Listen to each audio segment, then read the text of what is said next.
Dogworks Radio is sponsored by Alaska Dogworks. Check out their website at alaskadogworks.com. Hi, this is Alex Stein, co-host of Mushing Radio on Dogworks Radio. We just completed our first storytelling season on the 1925 Serum Run. Almost 100 years later, the 1925 Serum Run is something that is still inspirational, amazing, and in many ways larger than life. We've gathered all of these episodes together on one page to make it easier for you to listen to them in order. Just go to dogworksradio.com/serumrun. That's SERUMRUN, no space, dogworksradio.com/serumrun. And while you're at it, don't forget to subscribe to Dogworks Radio at Apple Podcasts, Stitcher, or wherever it is that you go to listen to podcasts. Start your day tomorrow with The Daily Dog with Michelle Forto, the morning podcast on Dogworks Radio.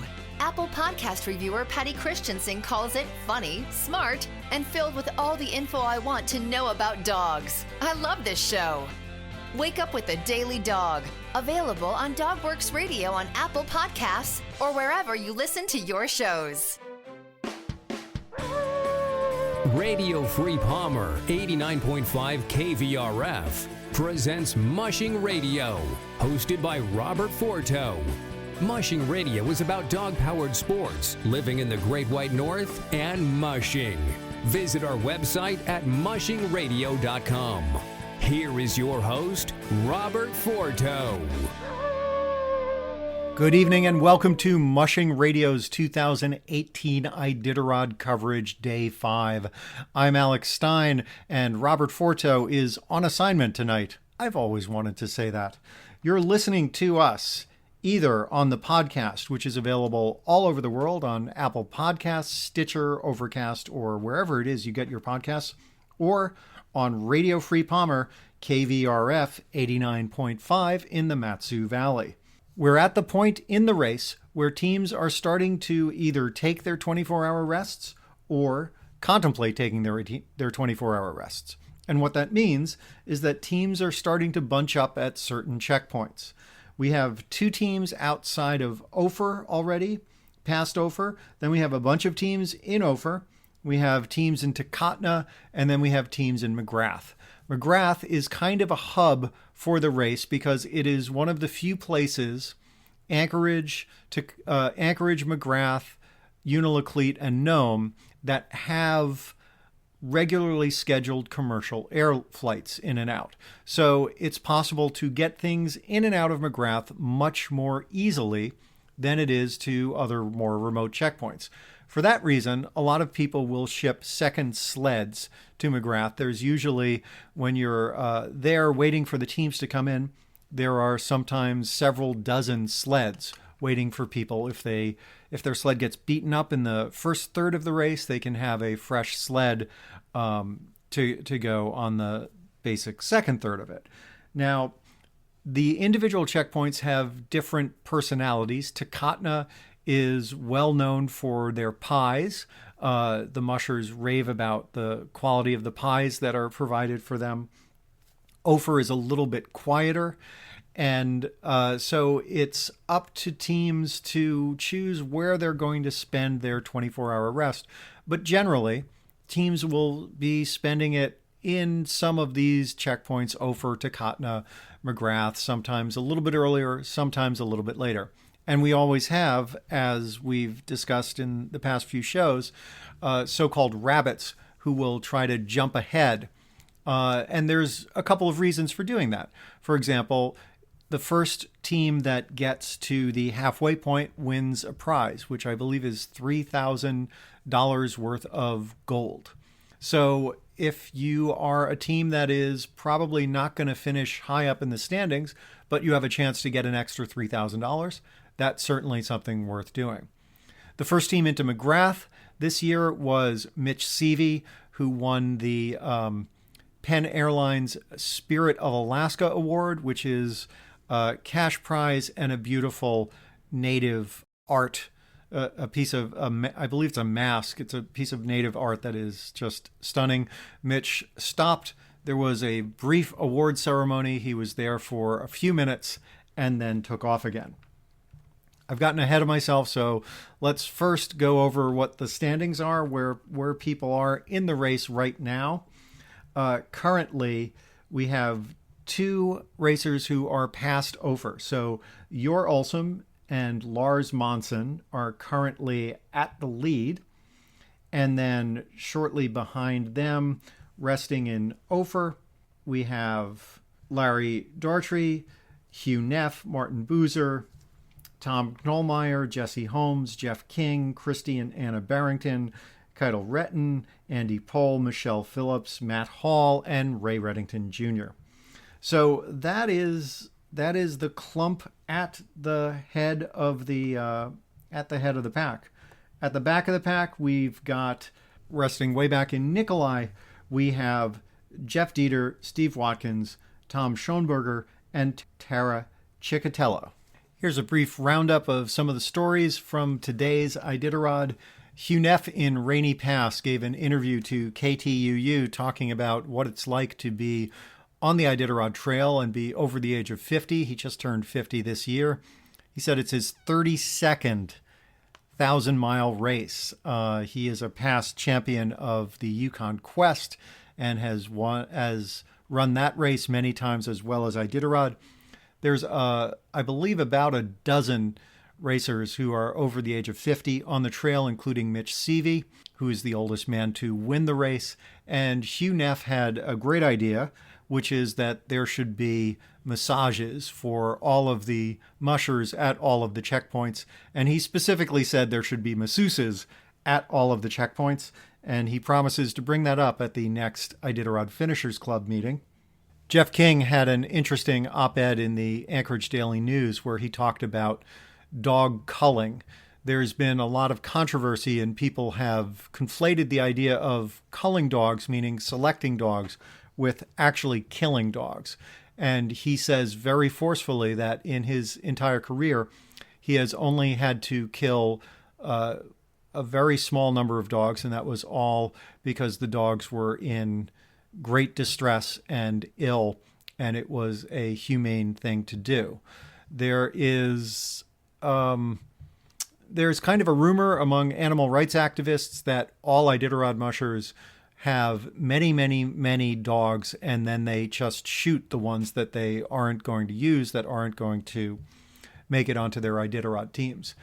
I have no idea if that happens at all. I have never heard of that happening for any reputable musher.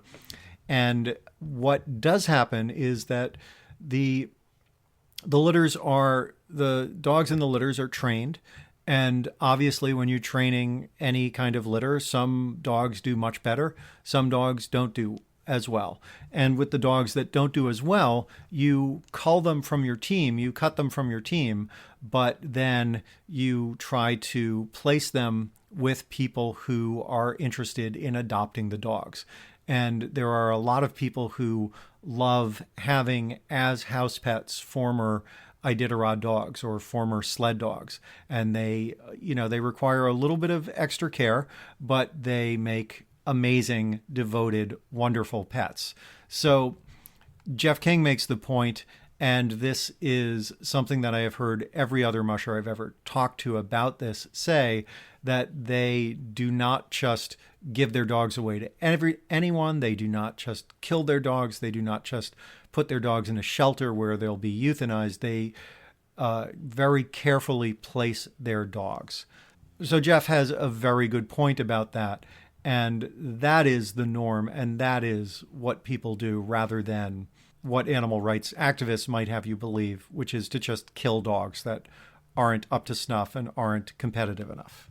KTVA had a great story today about the kids in the Nikolai School District. Nikolai is one of the checkpoints on Iditarod, and there are only 11 kids in their school. And when Iditarod time comes around, the kids make signs for the mushers. They study the history of mushing. They study the various mushers. And then they have a half day of school for most of the times when the Iditarod mushers are coming through. They go out to the official checkpoint. They welcome the mushers. They interact with them and interact with the dogs. A lot of people who've run the Iditarod will tell you that one of the best things about it is being able to interact with the people in the villages.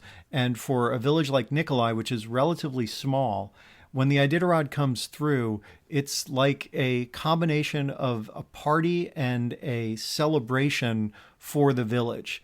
And the mushers who have been running the race for a long time know people, and they come and they visit with their friends, and the kids are very excited to see the mushers coming through.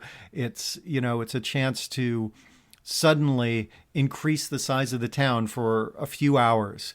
To double, triple, quadruple the size of the town. So it's a big event, and it's a big celebration whenever the Iditarod rolls through a small place like Nikolai. Also on the Iditarod Trail, the temperatures have been a little bit warmer in the middle of the race than we're used to. So temperatures have been in the 20s or 30s, low 30s, and there is a lot of fresh snow. So what that means is that the snow tends to be pretty heavy, tends to be pretty wet, and it tends to be pretty slow. Another thing that means is a lot of pilots, both Iditarod Air Force pilots and private pilots who are, for example, taking groups of tourists up the trail, are temporarily stuck in places like McGrath, and they aren't able to take off and continue because the weather just isn't really great for flying. The weather also isn't really great for the dogs, and that's why you're going to see a lot of mushers try to rest more during the daytime and when it's warmer, and then run at night. The dogs really don't like running when it's that warm, when it's in the 20s or 30s. Iditarod dogs are generally much more comfortable when it's about 10 below zero, maybe 20 below zero. One other quick story: a snow machiner picked up a glove that is described as having 4.5 fingers to it, gave it to Race Marshal Mark Nordman, who took it on a plane to reunite the glove with its owner, Mitch Seavey. You may recall Mitch had an accident a few years ago and was forced to withdraw from the race after he badly cut one of his fingers. So Mark Nordman said, well, it's a 4.5 finger glove, so there's really only one person that it could belong to. And I believe the glove has been reunited with Mitch Seavey. Now it's time for tonight's Musher Profile. Tonight we're talking about Tom Schoenberger, who is 50 years old and lives in Chugiak. He is racing a team of purebred Siberian Huskies. Now, when you think about, or when most people who aren't that familiar with the Iditarod or perhaps with sled dog racing in general, think about what the dogs look like, they automatically think about either Malamutes or Siberian Huskies. And those dogs are just absolutely gorgeous. They also have a reputation as being a little bit slower. Some people call them Slowberian Huskies. And Tom is a rookie, and he is running very near the back of the pack with his team of Siberians. He and his wife run a small kennel out of Chugiak called the Touch Me Not Siberians Kennel. They have a long list of people who want to adopt their dogs, and they are very careful about placing their dogs. They make sure that the people have been thoroughly vetted, and they don't just give their dogs or sell their dogs to anyone.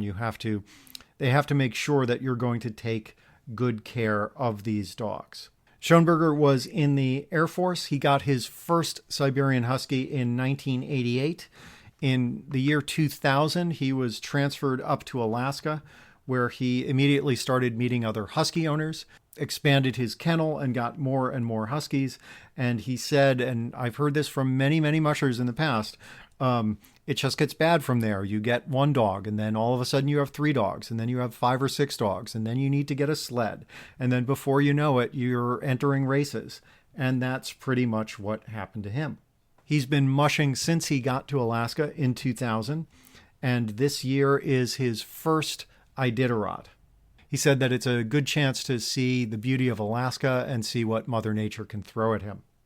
He's very careful to emphasize that mushing is not what people might think about it if they watch cartoons. There are no whips. There are, it's just voice commands and shifting your weight on the runners and using the brake and getting your dogs to listen to you.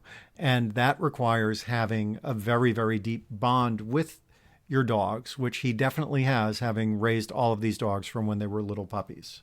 Tom points out that you cannot force a dog to do something it doesn't want to do. And we've seen that many times in the past where dogs and entire dog teams have just sat down and quit and said, I'm not going any farther. And then the musher is stuck. Schoenberger is an active member of the Chugiak Dog Mushers Association. And last year he participated in a short nighttime run. He said that in 2016, he barely was able to get his sled on the snow in local areas and was really glad to be running at night a short sprint race. The race had two classes, one for 8-dog teams of Siberian Huskies and another for 6-dog teams of the Alaskan Husky variety. And Schoenberger won the 8-dog purebred class. He is currently in 64th place, resting in Nikolai. And we wish him and his extraordinarily beautiful and hardworking Siberian Husky purebreds a great race. Couple of quick things before we go. Please hit us up on social media. I am at Coldfoot Films on Twitter. Robert is at Robert Forto. You can also find us on Facebook. Robert is active on Instagram. I'm not so much on Instagram. I tend to be on Twitter late at night. I've missed the past couple of nights, but I promise to be much more active. Now, if you have any ideas for future show topics or things that you want to know, questions you have about the Iditarod, or comments on our coverage, please reach out to us. We are generally very responsive and get back to people as quickly as we can. Again, if you're listening to the podcast, please subscribe on Apple Podcasts, iTunes, Stitcher, or wherever you get your podcasts, and leave us a review. And finally, I have to say that it is a lot easier to do this when Robert is there and we can bounce things off of each other. It's much, much more difficult and much harder than it seems when I'm just doing this myself. So, for Mushing Radio and for Robert Forto, this is Alex Stein. We'll see you guys tomorrow. Did you know that Alaska Dog Works trains service dogs for those in need throughout North America? Each and every service dog that is trained through the Lead Dog Service Dog Program and Michelle Forto and her team has an individual training plan. We train for autistic, mobility, psychiatric, and PTSD for our soldiers for service work. If you know of someone that may need a service dog, please take a moment and check out Alaska Dog Works on social media and at alaskadogworks.com. If you like our podcast, there are a few things you can do. You can take a couple of minutes and go to Apple Podcasts and leave us a 5-star review. You can also check out all of our DogWorks Radio sponsors and promotions in our show notes. Another thing you can do is go over to Facebook, like our Facebook page, and one last thing, please tell all of your friends by spreading the word about DogWorks Radio. Thank you so much for listening to us. We really appreciate you. DogWorks Radio is produced by Robert Forto. Logo art by Angry Squirrel Studios. DogWorks Radio is produced in conjunction with KVRF 89.7 in Palmer, Alaska.